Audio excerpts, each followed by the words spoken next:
Hi guys කොහමද ඉතින් ශෝකජනක පුවතක් කියන්න ආවේ පරවාණි එකේ බ්ලොක් 1 එකේ බිල්ඩින් එක හිටපු ලංකාවේ අක්ක කෙනෙක් අද ලංකාවට යන්න හිටියේ. ඉතින් එයා වැසිකිළිය ඇතුළේම අද ඔහිතු වෙලා විදියට එයාගේ ජීවිතයට සමු දීලා තිබ්බා. ඉතින් මම හිතන්නේ මේක තාමත් එළියට ආවේ නැහැ. ගොඩක් දෙනෙක් නොදන්නවා ඇති. ඉතින් මේ අක්ක ටිකක් කාලෙක ඉඳලා අසනීපෙන් හිටියද තමයි ලංකාවට යන්න ටිකට් දාලා තිබ්බේ. අද හෝ හෙට යන්න හිටියේ. ඉතින් යා නැති වෙලා තියෙනවා. ඊට කාලෙට කලින් මම හිටපු බිල්ඩින් එකේ උඩ තට්ටු හිටියේ අක්කා.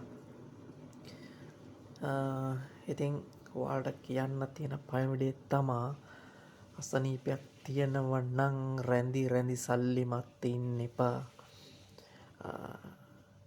මේ රටේ බෙහෙත් අරගෙන විවේකයක් ගන්න අමාරු වෙන්නේ ලංකාවට ගිහිල්ලා විශේෂම වෛද්‍යවරයෙක් හෝ හමු වෙලා සල්ලි කර්මයක් හෝ යම් දෙයක් තියෙනවා කරගන්න වඩා හොඳයි. ඉතින් ඒ අක්කා මං දැන් දියවැඩියාව කොලෙස්ටරෝල් ප්‍රෙෂර් වගේ එහෙම හිටියේ. මොකද කියලා දන්නේ නැහැ. ඉතින් උනේ මොකක්ද කියලා. සාමාන්‍යයෙන් වෙන්න තියෙන දේ කොයි හිටියත් වෙනවා. ඉතින් අපි දන්න කෙනෙක්. ඉතින් අපි එත හැර යනවා.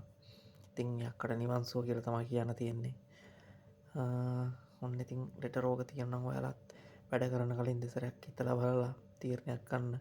මේ මිදීමෙන් දැන් ඒ ප්‍රශ්නේදී ගිතර මිනිස්සු කොම්බලන් ඉඳි දැන් මැරුණාට පස්සේ මේ මිනිස්සු මොකද කියන්නේ ඔන්න එන්න තියෙදි මැරුණා ප්‍රශ්න ගොඩෝක්යක් මිනිස්සුන්ට ප්‍රශ්නයක් ඉතුරු කරගිපු ගමන.